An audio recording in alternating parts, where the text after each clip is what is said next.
Okay, we'll do some quick classifications here on surds or irrational numbers. So, as an overall thing, we've got the set of real numbers, which is pretty much any number that you can possibly think of.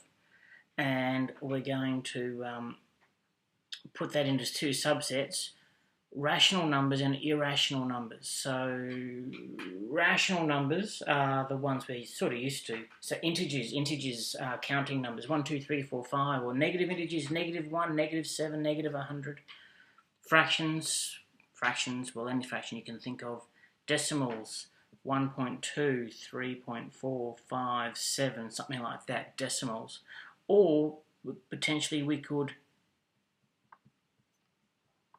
have decimals that recur. See that 4, 5, 7 is recurring. If the decimal recurs or stops, then it's a rational number. A rational number is something that can be shown as a ratio. A ratio is a fraction. So for example, the number 3 is an integer, but I can also say that is a fraction. Anything that recurs, so let's just go 0.333 ongoing, well, that is actually equal to a third. Because it can be represented as a fraction, it's a rational number. So that's the quick and easy test is, look, at this stage in grade 9, we'll be whacking it into our calculator. And if our calculator can put it as a fraction, we're going to say that it's rational.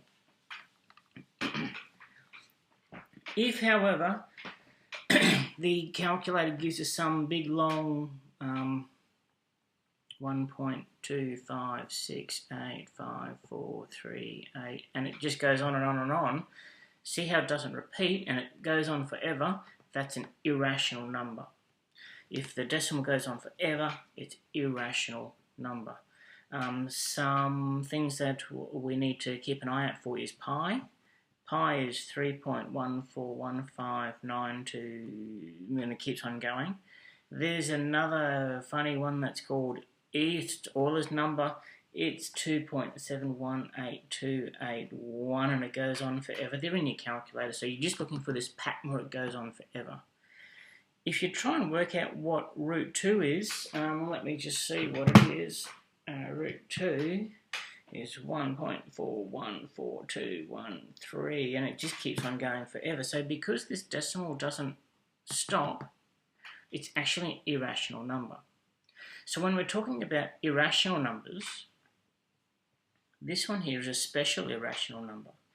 It's irrational because the decimal goes on forever, but it looks so sweet and innocent under this radical sign. The root 2 looks so easy, doesn't it? But it's a big, ugly, long number here. So it's a special irrational number called a surd, and that's what we're going to be working with this term.